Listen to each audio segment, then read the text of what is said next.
یہ سورہ حدید ہے۔ الحمدللہ رب العالمین والصلاۃ والسلام علی نبی الکریم، اما بعد فاعوذ باللہ من الشیطان الرجیم، بسم اللہ الرحمن الرحیم۔ سبح للہ ما فی السماوات والارض وہو العزیز الحکیم، لہ ملک السماوات والارض یحیی ویمیت وہو علی کل شیء قدیر، هو الاول والآخر والظاہر والباطن وهو بكل شيء علیم، هو الذي خلق السماوات والارض في 6 ایام ثم استوى على العرش يعلم ما يلج في الارض وما يخرج منها وما ينزل من السماء وما يعرج فيها وهو معكم اينما كنتم واللہ بما تعملون بصیر۔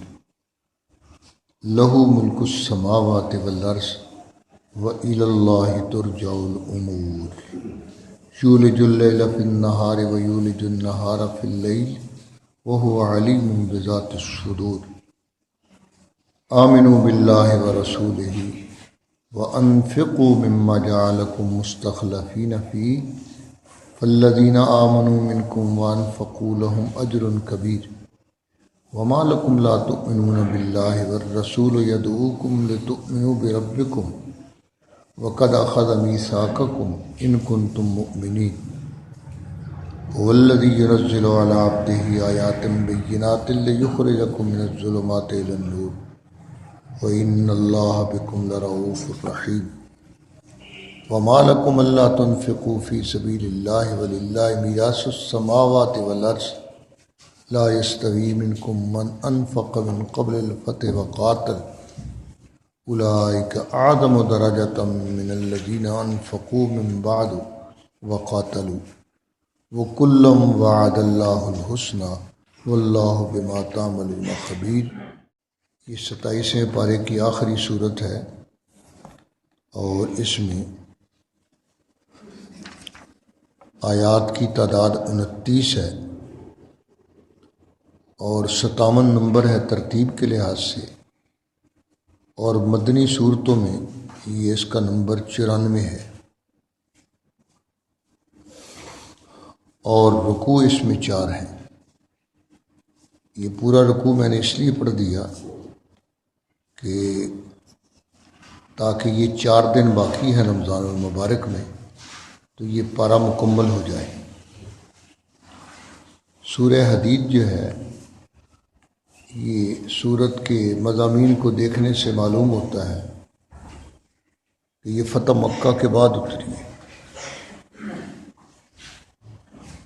اور اسی لیے اس کی آیت نمبر 10 کے اندر وہ فتح مکہ کا تذکرہ ہے۔ اس میں خالق کائنات نے مسلمانوں کو ان اعلیٰ صفات کے ساتھ مزین کرنے کا حکم دیا جو کل قیامت کے دن ان کے لیے میدان حشر میں اور پل صراط پر نور کا باعث ہوں، اور منافقین لوگ اس وقت نور سے محروم ہو جائیں، اور یہ نور ایمان کا ہوگا۔ ایمان جتنا مضبوط ہوگا اتنا ہی یہ نور زیادہ ہوگا۔ آگے تذکرہ اس کا آ رہا ہے۔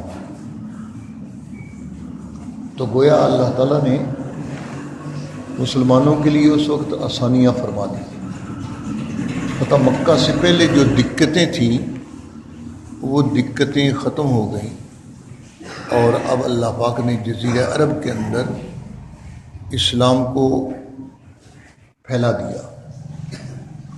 اس لیے 8 ہجری رمضان کے اندر مکہ فتح ہوا، اور 9 ہجری جو ہے وہ سارا سال صبح و شام رات گئے تک وفدوں کی آمد تھی۔ مختلف قبیلوں کے وفد آ رہے تھے اور وہ اپنے قبائل کی طرف سے اسلام لا رہے تھے۔ تو جناب رسول اللہ صلی اللہ علیہ وسلم پہلے خود جاتے تھے، اب خود لوگ آ رہے تھے، اتنا بڑا فرق پڑ گیا۔ اس لیے مسلمانوں کو بہت سارے دشمن جو جزیرہ عرب کے اندر تھے ان سے نجات ملی، بلکہ وہ دشمن دوست بن گئے۔ اب مسلمانوں کو خالق کائنات فرما رہے ہیں کہ بھئی دنیا جو ہے اس کے اندر نہیں پڑ جانا، بلکہ دنیا اس لیے دی ہے کہ آخرت کی تم تیاری کرو۔ یہ آخرت کی تیاری کے لیے ہے، تاکہ آخرت تمہاری جو ہے وہ درست ہو جائے۔ ایسے اعمال کرو جس میں آخرت میں اللہ کی بارگاہ میں سرخرو ہو سکے۔ اور اس صورت کے اندر لوہے کا بھی تذکرہ فرمایا خاص طور پر، وَأَنزَلْنَا الْحَدِيدَ فِيهِ بَأْسٌ شَدِيدٌ۔ اس لیے صورت کا نام جو ہے اس آیت کی مناسبت سے سورہ حدید رکھا گیا۔ اور اس وقت بھی پوری دنیا میں باوجود اس کے کہ اور دوسری صنعت کے لیے بہت ساری اور چیزیں بھی وہ ایجاد ہو چکی، مگر سب سے زیادہ اب بھی لوہے کا استعمال ہے، اور اللہ نے خصوصی نعمت کے طور پر اس کو ذکر فرمایا۔ آپ دیکھ لیں جتنا تعمیراتی کام ہے، اس تعمیراتی کام میں سب سے زیادہ جو ہے لوہے ہی کا دخل ہے۔ انسانی استعمال کی جو چیزیں ہیں تو ان میں اگرچہ پلاسٹک اور مختلف مٹی کے برتن جو ہیں وہ آ گئے، لیکن اس کے بالمقابل لوہے کا استعمال پھر بھی سٹیل کی شکل کے اندر لوہے کا استعمال وہ کثرت سے موجود ہے دنیا کے اندر۔ تو یہ خصوصی نعمت جو ہے اللہ پاک نے یہ پیدا فرمائی ہے، اس لیے اس کا تذکرہ فرمایا۔ پہلی جو آیات ہیں ان آیات میں اللہ تعالیٰ نے اپنی صفات کا ذکر کیا۔ دنیا کے اندر اللہ کی ذات کو نہیں دیکھا جا سکتا، آخرت کے اندر سب کو دیدار ہوگا۔ اور معراج میں جناب رسول اللہ صلی اللہ علیہ وسلم کو دیدار ہوا، آپ نے اللہ کو دل کی آنکھوں سے دیکھا، جیسا کہ حضرت عبداللہ ابن عباس رضی اللہ تعالیٰ عنہ کی روایت موجود ہے۔ تو اللہ تعالیٰ کی صفات کا ذکر کیا تاکہ اپنے مالک و خالق کو پہچان کر اس کی جتنی ہو سکتی ہو اتنی عبادت کی جائے، اور وہ کام کیے جائیں جو اللہ کی اطاعت و فرما برداری کے ہیں، ان کاموں کو اختیار کیا جائے۔ اور وہ کام وہی ہیں جو اللہ نے اپنے رسول کے ذریعے بتلائے ہیں۔ اس لیے سورت کے اندر عیسائیوں کا تذکرہ کیا کہ انہوں نے اپنے رسول کا رستہ چھوڑ دیا، اپنی طرف سے ایسی چیزیں جو ہیں وہ ایجاد کر لیں جس کو انہوں نے نیکی سمجھا، اور واقعہ میں وہ نیکی نہیں تھی، اس سے خرابیاں پیدا ہوئی، رہبانیت اختیار کر لی۔ تو رہبانیت اختیار کرنے کا معنی یہ ہے دنیا ساری، اس کا کوئی دنیا کے اندر کوئی مقصد نہیں، کوئی فائدہ نہیں، جبکہ اللہ نے دنیا میں بھیجا اس لیے تاکہ آزمائش کرے انسان۔ تو اس لیے رہبانیت کو اللہ نے برہبانیت نبتدعوہا بدعت قرار دیا۔ بدعت اسی کام کو کہا جاتا ہے جو سنت کو ترک کر کے اختیار کیا جائے۔ جہاں کوئی سنت چھوڑ دی جاتی ہے تو وہاں اس کی جگہ بدعت آ جاتی ہے۔ بدعات کے اندر گندگی ہوتی ہے، ظاہر خوشنما ہوتا ہے، اندر گندگی ہوتی ہے۔ اور سنت جو ہے وہ اس میں کرنے میں نفس کو مشقت ہے، لیکن اس میں نور ہے، سنت میں نور ہے، اور وہ نور جو ہے سنت پر عمل کرنے کی شکل کے اندر وہ ملتا ہے۔ جتنا آدمی سنتوں پر عمل کرے گا، ان سنتوں پر عمل کی وجہ سے جن برکات کا ذکر کیا گیا ہے وہ برکات ملیں گی۔ ایک چھوٹی سی سنت کا تذکرہ کرتا ہوں۔ جو آدمی کھانا کھانے سے پہلے اور کھانا کھانے کے بعد ہاتھ دھوتا ہے، وہ وہ کبھی بھوکا نہیں سوئے گا، اللہ اس کو رزق دے گا۔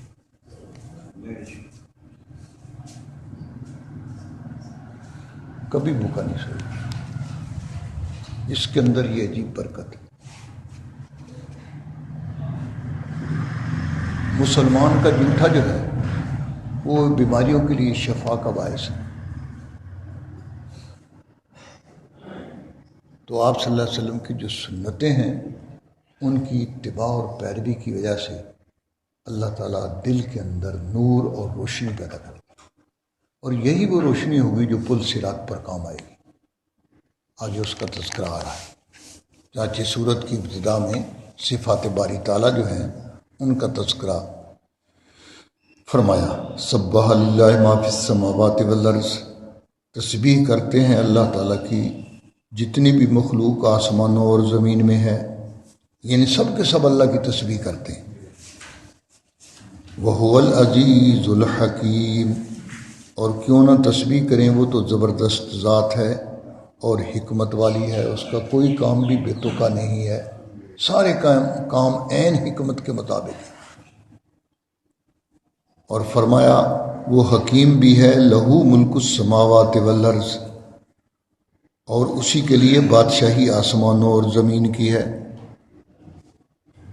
گویا مسلمان جو ہے، موحد جو ہے، اس کے دل کے اندر یہ بات بٹھائی کہ اللہ جیسے عزیز و حکیم ہیں تو مالک الکل بھی وہی ہیں، آسمان کے بھی مالک وہی، زمین کے مالک بھی وہی، آسمان و زمین میں جو مخلوق ہے اس کے مالک بھی وہی۔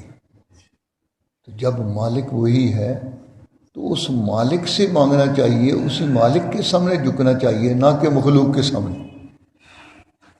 یحیی و یمیت، فرمایا اس کی قدرت دیکھ لو، وہ زندہ کرتا ہے اور مارتا ہے، موت اور زندگی جو ہے پیدا کر رہا ہے، یہ زندگی دے رہا ہے، اور فوت ہو رہے ہیں لوگ تو یہ موت دی جا رہی ہے۔ تو فرمایا یہ موت اور حیات یہ اللہ کے قبضہ میں ہے، مخلوقات کو اس کا کوئی اختیار نہیں دیا، نہ حصہ دیا ہے، ذرا برابر حصہ بھی نہیں ہے۔ موت اسی وقت آئے گی جب اللہ کی طرف سے طے شدہ وقت آئے گا، اس سے پہلے موت نہیں آ سکتی۔ جو دن قبر میں ہے وہ باہر نہیں، اور جو دن قبر میں نہیں ہے وہ باہر ہوگا، رہے گا۔ یحیی و یمیت، وہ زندہ کرنے والا ہے اور وہی موت دینے والا ہے۔ اور اسی صفت کے اندر بے یقینی کی وجہ سے یہ صورتحال بنی ہوئی ہے۔ مسلمان اس کو تو موت پر یقین ہے کہ میرے اللہ کے اختیار میں ہے، مخلوق کے اختیار میں نہیں۔ یہ اسباب موت جو ہیں یہ تو معمولی چیزیں ہیں، اسباب موت معمولی چیزیں ہیں، اور اسباب موت جو ہیں یہ بھی اللہ کے اختیار میں ہیں، مخلوق کے اختیار میں نہیں ہے۔ نہ کسی کو ضرر پہنچایا جا سکتا ہے، نہ کسی کو راحت دی جا سکتی ہے، یہ راحت و ضرر اللہ کے قبضہ اختیار میں ہے۔ اس کو اگر منظور ہوتا ہے تو اس کو راحت پہنچتی ہے، اور اگر اس کو منظور نہیں ہوتا تو نہیں پہنچتی، ساری دنیا ہی زور لگا دے نہیں پہنچتی۔ وَهُوَ عَلَىٰ كُلِّ شَيْءٍ قَدِيرٌ، فرمایا اللہ کو ہر چیز پر قدرت حاصل ہے، اس کی قدرت ہر چیز پر شامل ہے اور اس کی قدرت کامل ہے۔ هُوَ الْأَوَّلُ، جب یہ مخلوق نہیں تھی تو اس وقت اللہ تھا، کوئی چیز نہیں تھی، سب سے پہلے اللہ نے عرش کو پیدا کرنے کے بعد زمین پر جو سب سے پہلے پانی کو پیدا فرمایا، اور پھر پانی سے اللہ پاک نے خلق من الماء کل شیء حی، جتنی زندہ چیزیں ہیں سب پانی سے اللہ نے پیدا فرما دی، اور پانی سے جو گیسز اٹھیں ان سے اللہ تعالیٰ نے زمین اور آسمان بنا دیے۔ وہ اتنی عظیم قدرتوں والا ہے۔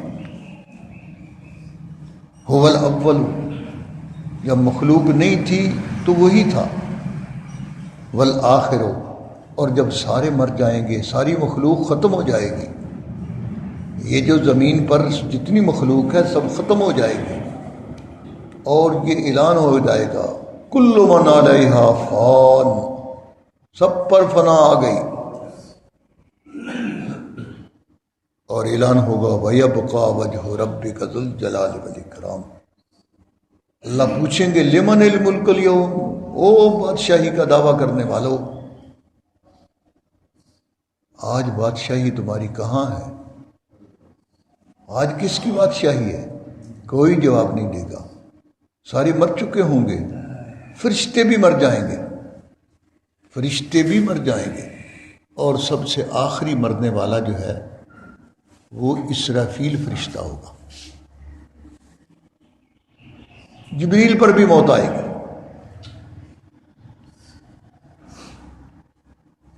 اور یہ قدرت کا اظہار ہے۔ اللہ نے ان کو پیدا کیا، زندگی دی، اور پھر ان کو بھی موت دے دی۔ تو یہ ساری مخلوق جب مر جائے گی، کون ہوگا؟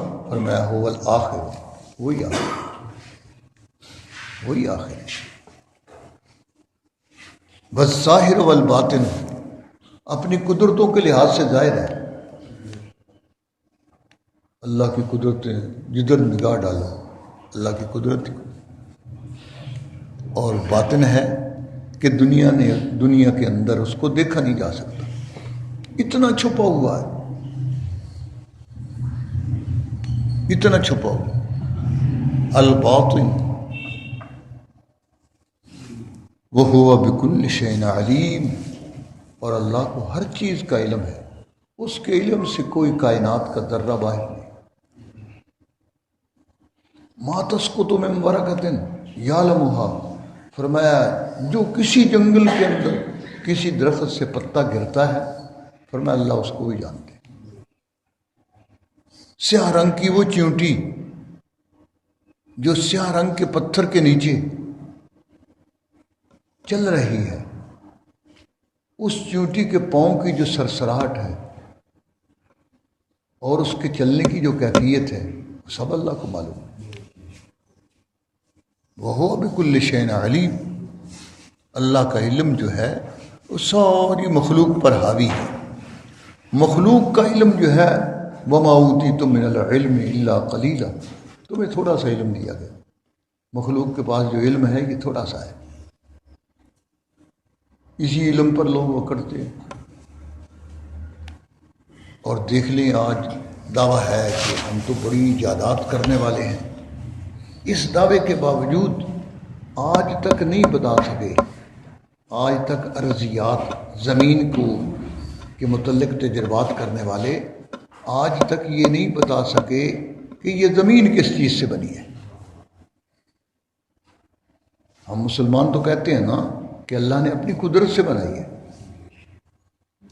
اور پانی میں سے اللہ تعالیٰ نے پیدا فرمائی، لیکن کافر جو ہے، جو بڑی تحقیقات کا دعوے دار ہے، ایجادات کا دعوے دار ہے، وہ کافر ساری تحقیقاتوں کی حاصل محصول کچھ بھی نہیں، یہ نہیں بتا سکتے کہ زمین کس سے بنی ہے۔ وہ جی اس میں اتنا چونا ہے اور فلاں چیز ہے، وہ ایسی زمین بنا کر دکھاؤ نا، ایسی مٹی بنا کر دکھاؤ کہ تم کہتے جی اس میں اتنا چونا ہے، اتنی فلاں چیز ہے، اتنی فلاں چیز ہے، تو ان چیزوں کو ملا کر کیا اس طرح کی مٹی بن جائے گی؟ نہیں بنتی۔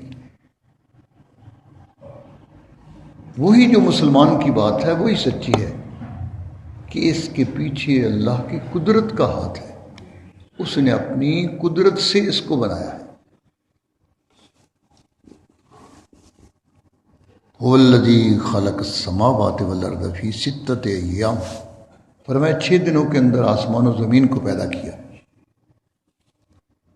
6 دن سے کون سے دن مراد ہیں؟ ان یوما عند ربک کالف سنۃ مما تعدون، فرمایا تمہاری گنتی کے مطابق 1000 سال، کالف سنۃ 1000 سال کے برابر، اس کے ہاں جو دن ہے وہ 1000 سال کے برابر، ایک دن۔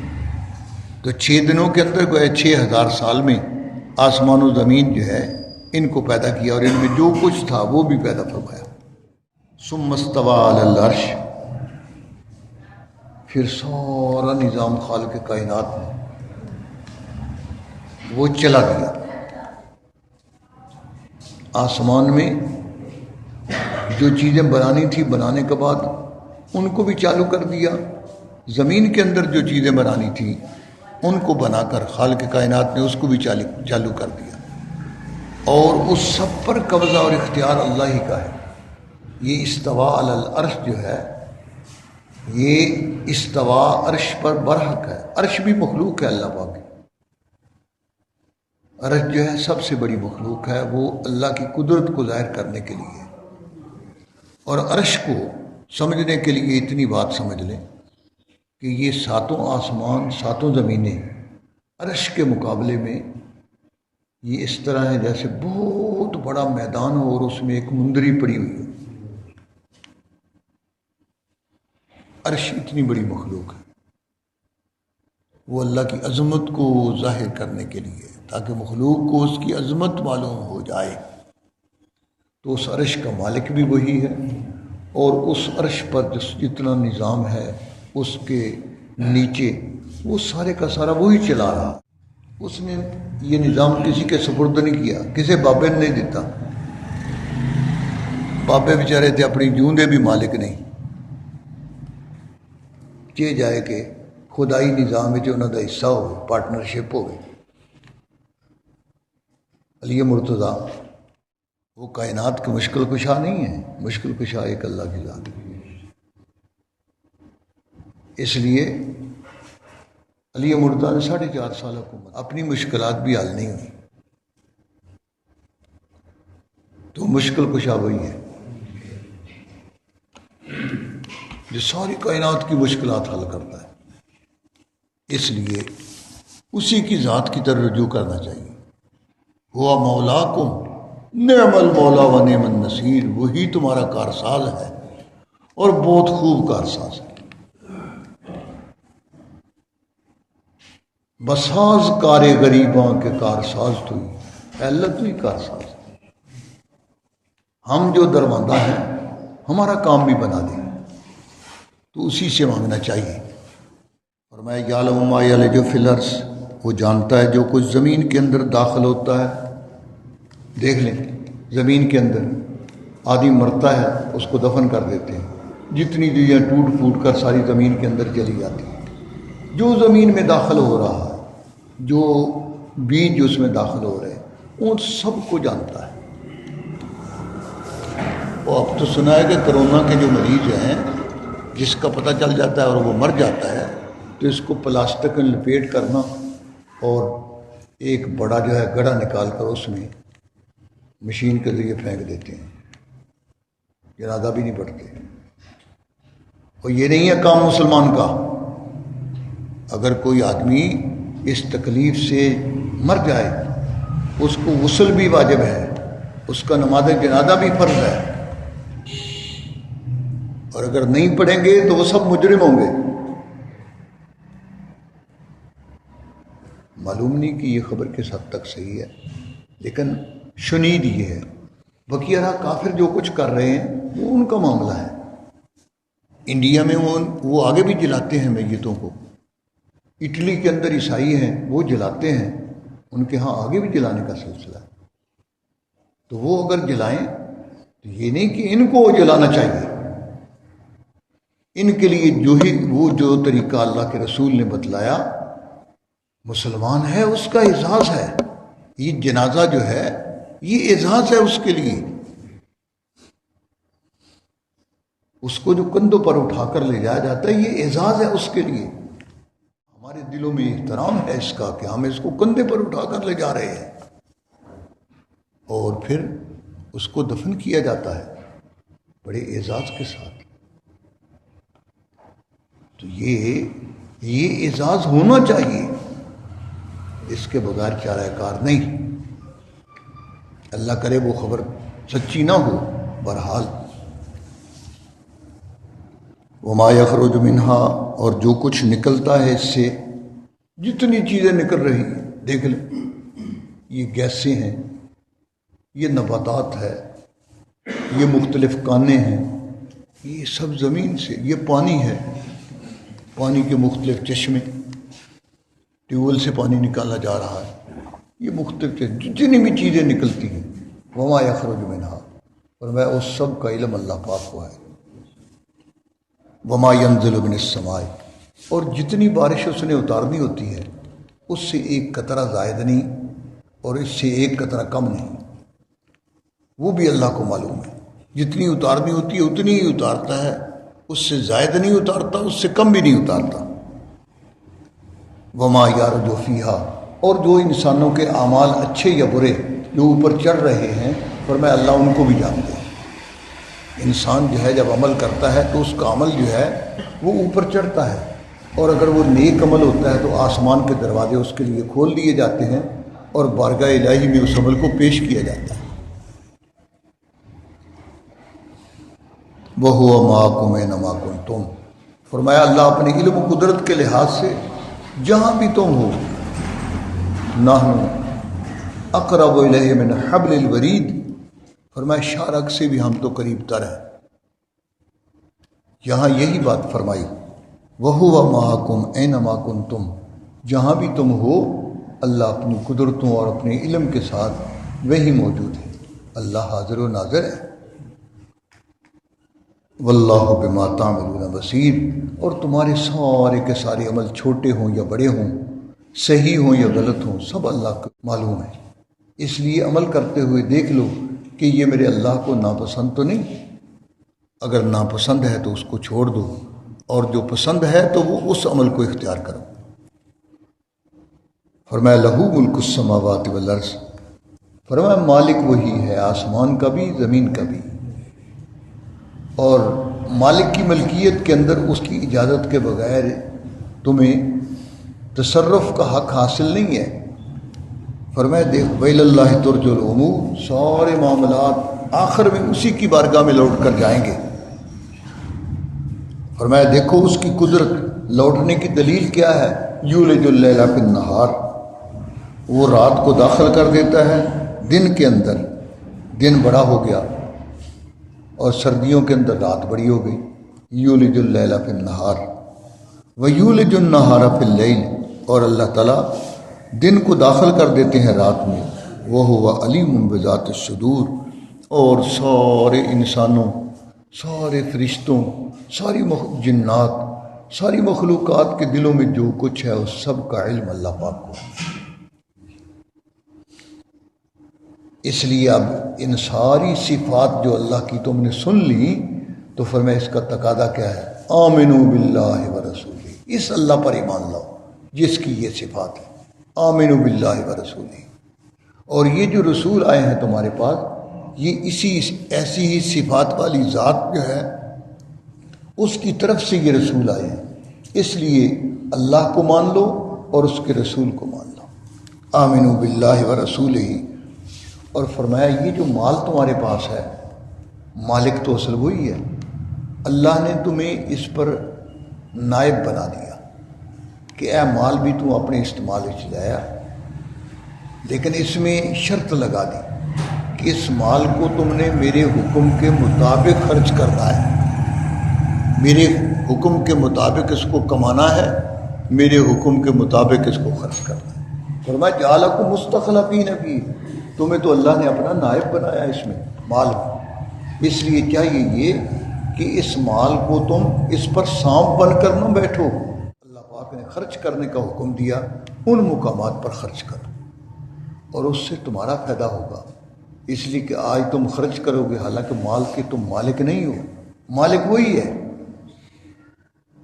مالک وہی ہے، اس نے تمہیں اختیار دیا کہ لو بھی خرچ کر لو اس کو، اور پھر خرچ کرنے سے اللہ پاک نے فرمایا میں تمہیں قیامت کے دن اس کے بدلے میں بڑے بڑے درجات، بڑے بڑے انعامات دوں گا، مال بھی اسی کا، ہمیں خرچ پر صرف اختیار حاصل ہے، لیکن اس کے خرچ کر دینے سے اس طریقے پر اللہ کے ہاں سے اعلیٰ درجات اور بدلہ بھی ملے گا۔ تو جہاں اتنے نفع کی چیزیں ہوں تو وہاں پھر آدمی خرچ نہ کرے، یہ اس کے لیے محرومی کی بات ہے۔ اس لیے خرچ کی تبلیغ جو ہے خالق کائنات نے یہاں ترغیب دی، انفقوا مما جعلکم مستخلفین فی، فرمایا خرچ کرو اس مال میں سے جس میں اللہ نے تمہیں اپنا نائب بنایا، فالذین آمنوا منکم وانفقوا لہم اجر کبیر، فرمایا سنو، جو لوگ تم میں ایمان لائے اور انہوں نے اللہ کی راہ میں خرچ کیا، فرمایا ان کے لیے بہت بڑا اجر ہے، اجر کبیر، بہت بڑا اجر ہے۔ اور وہ بندہ جب جائے گا قیامت کے دن وہاں اللہ کی بارگاہ میں اس کو اجر ملے گا تو اس وقت حیران ہوگا کہ یار، اور کہے گا کاش میں سارے خرچ کرتا۔ اب تو خرچ کرتا ہے نا کہ 2 روپیے خرچ کیتے کہتا بندہ گھٹ نہ جاؤں، اس کی راہ میں خرچ کرتے ہوئے لوگ کتراتے ہیں اور بھاگتے ہیں خرچ سے۔ اللہ فرما رہے ہیں کہ اجر کبیر ہم دیں گے، بہت بڑا اجر دیں گے۔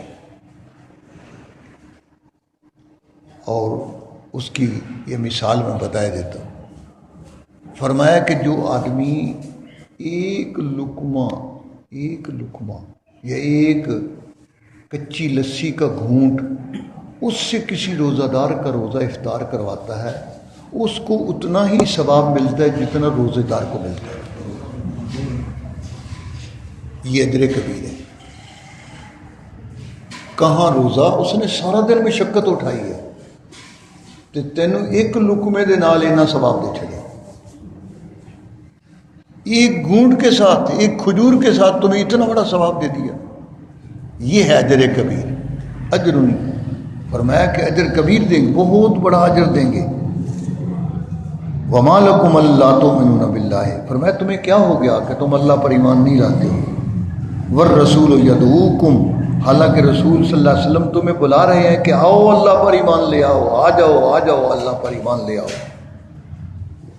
لتؤمنوا بربکم، تاکہ تم اپنے رب پر ایمان لاؤ، وقد اخذ میثاقکم، اور اللہ نے تو تم سے پیدا کرنے سے پہلے ہی خالق کائنات نے آدم علیہ السلام کی اولاد کو ان کی پشت سے نکال کر اللہ نے اقرار کی لیا، اور ان سب سے پوچھا الست بربکم، کیا میں تمہارا رب نہیں ہوں؟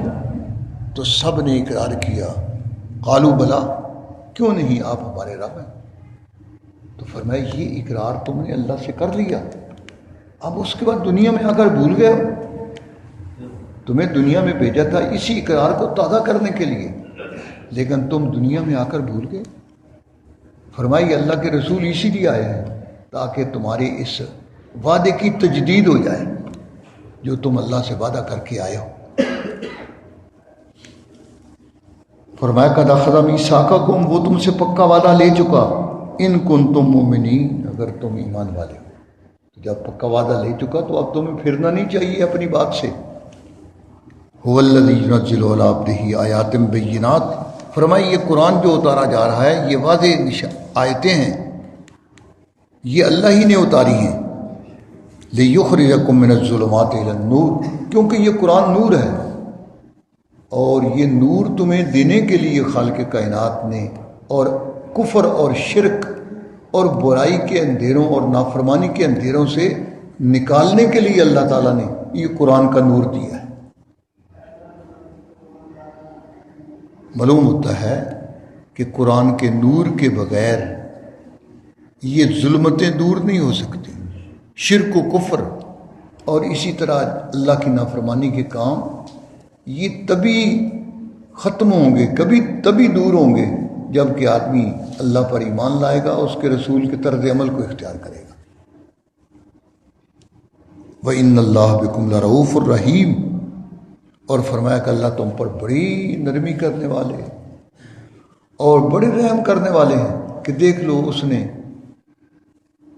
وعدہ تم کر آئے تھے اور ضرورت نہیں تھی، لیکن اس نے مہربانی کی، محض رحمت سے اس نے اپنے پیغمبر بھیج دیے، اور پیغمبر بھیج کر وہ وعدہ تمہیں یاد دلایا، کتابیں بھیج کر تمہیں وعدہ یاد دلایا، اور کہا کہ وعدے کو یاد کر لو، اگر وعدہ جو ہے اس کو یاد نہیں رکھو گے تو کل جب ہماری بارگاہ میں پیش ہو گئے تو اس وقت ذلت تمہیں اٹھانا پڑے گی۔ اس لیے ارشاد فرمایا ما لکم الا تنفقوا فی سبیل اللہ، اے مسلمانوں تمہیں کیا ہو گیا کہ تم اللہ کی راہ میں خرچ نہیں کرتے ہو؟ وللہ میراث السماوات والارض، حالانکہ آسمان و زمین جو ہے یہ اللہ ہی کی میراث ہے۔ میراث وہ چیز ہوتی ہے کہ جو وارث کو پہنچ جائے، تو یہ آسمان و زمین جس پر آج مخلوقات جو ہے اس نے قبضہ کر رکھا ہے، کل ان سے چھڑا لی جائے گی، اور موت جو ہے وہ چھڑا لیتی ہے۔ دیکھ لو، جب ساری مخلوقات کی موت آ جائے گی تو یہ ہر چیز چھوٹ جائے گی، اور اصل جو وارث ہے اسی تک پہنچ جائے گی۔ تو فرمایا کہ ساری میراث کائنات کی یہ اللہ ہی کی ہے، اور اللہ نے تمہیں دی ہے کہ اس کی راہ میں خرچ کرو۔ خرچ کرو گے تو تمہارا اس میں فائدہ ہے۔ لا یستوی منکم من انفق، حضرت عباس بھی بیٹھے تھے، حضرت علی مرتضیٰ بھی بیٹھے تھے، اور باتوں کے اندر حضرت عباس کہنے لگے کہ ٹھیک ہے تم پہلے ایمان لے آئے ہو، لیکن ہم نے بھی تو بیت اللہ جو ہے اس کی خدمت کرتے رہے، حج کرتے رہے، ان سے تم محروم رہے ہو، اور بھی نیک کام کیے، خیراتیں کی، صدقات کیے۔ تو خالق کائنات نے دوسرے موقع پر فرمایا کہ بھئی ایمان کے مقابلے میں یہ چیزیں ان کی کوئی حیثیت نہیں ہے۔ اصل ایمان ہے جو آدمی ایمان لایا اور پھر یہ کام کیے، اس کے کام اللہ کی بارگاہ میں مقبول ہیں، اور اگر ایمان نہیں ہے تو مال خرچ کرنے کا کوئی فائدہ نہیں۔ اس لیے ضروری ہے کہ آدمی مال خرچ کرتے ہوئے پہلے نیت کو ٹٹول لے۔ مومن کے لیے اللہ نے ایمان تو دے دیا، پہ ایک شرط تو ہو گئی، دوسری شرط اخلاص ہے کہ دکھلاوا نہ ہو بلکہ اللہ کی رضامندی کے لیے خرچ کرے۔ تو جب اخلاص کے ساتھ خرچ کرے گا تو خالق کائنات اس کو پھر اعلیٰ سے اعلیٰ ترین درجات اس کے بدلے میں عنایت فرمائے گا۔ فرمایا کہ وہ لوگ جنہوں نے فتح مکہ سے پہلے اللہ کی راہ کے اندر مال خرچ کیا اور جہاد کیے اور بڑی بڑی قربانیاں دیں، فرمایا کہ یہ لوگ جو فتح مکہ کے بعد ایمان لائے اور انہوں نے اللہ کی راہ میں جہاد کیا اور اللہ کی راہ میں خرچ کیا، یہ لوگ ان کے برابر نہیں ہو سکتے۔ لا یستوی منکم من انفق من قبل الفتح وقاتل، جن نے فتح مکہ سے پہلے اللہ کی راہ کے اندر خرچ کیا اور اللہ کی راہ میں جہاد کیا، فرمایا یہ بعد والے لوگ ان کے برابر نہیں ہو سکتے۔ تو گویا اصل ہے ایمان، اور ایمان کے لیے جتنی کوششیں کرے گا تو وہ کوششیں کارآمد ہوں، اور اگر کفر کے ساتھ ان میں کوئی کوشش اچھی ہو تو وہ اللہ کے ہاں کوئی اس کا بدلہ نہیں ہے۔ اس کا بدلہ یہی دنیا کے اندر دے دیا گیا کہ اس کی شہرت ہو گئی۔ مثلا جن لوگوں نے یہ مخلوقات کے لیے مختلف ایجادات کی ہیں، ان لوگوں کی ناموری دنیا کے اندر ہو گئی، مشہوری ہو گئی کہ فلاں آدمی نے یہ چیز ایجاد کی جس میں لوگوں کو آرام ہے، یہی اس کا عوض اور بدلہ ہے۔ اور مومن جو ہے اس کے لیے بدلہ جو ہے وہ آخرت میں دیا جائے گا، آخرت میں دیا جائے گا، اور آخرت کے بدلے کے لیے ایمان شرط ہے۔ جب تک ایمان نہیں ہے آخرت میں اس کا کوئی بدلہ نہیں۔ جتنا مرضی خرچ کر دے، ساری پوری حکومت خرچ کر دے، تب بھی اس کا کوئی بدلہ نہیں۔ کیوں؟ اس لیے فرمایا اولئک الذین حبطت اعمالهم، ان لوگوں کے عمل ضائع ہو گئے ایمان نہ ہونے کی وجہ سے۔ ایمان جو ہے یہ شرط ہے کسی بھی عمل کے اللہ کی بارگاہ میں قبولیت کے لیے۔ اور آگے ایک بات فرما دی، فرمایا جتنے بھی صحابہ ہیں سب صحابہ کے ساتھ، خواہ وہ فتح مکہ سے پہلے ایمان لائے خواہ فتح مکہ کے بعد ایمان لائے، اللہ نے سب کے ساتھ جنت کا وعدہ کیا، کلم وعد اللہ الحسنی۔ اور آخر میں فرمایا واللہ بما تعملون خبیر، اللہ کو تمہارے سارے اعمال کی اطلاع ہے، کوئی عمل جو ہے تمہارا اللہ سے چھپا ہوا نہیں ہے، اس لیے عمل کرتے ہوئے تم یہ دیکھ لو کہ کہیں اس کے اندر ریاکاری اور دکھلاوا نہ آ جائے، اور رسول اللہ صلی اللہ علیہ وسلم کے طرز عمل کے وہ عمل خلاف نہ ہو جائے۔ اللہ جل شانہ ہمیں توفیق دے کہ ہم اپنے اعمال اللہ کے حکم اور اس کے رسول کے طرز عمل کے مطابق اختیار کریں۔ اقول قولی ھذا استغفر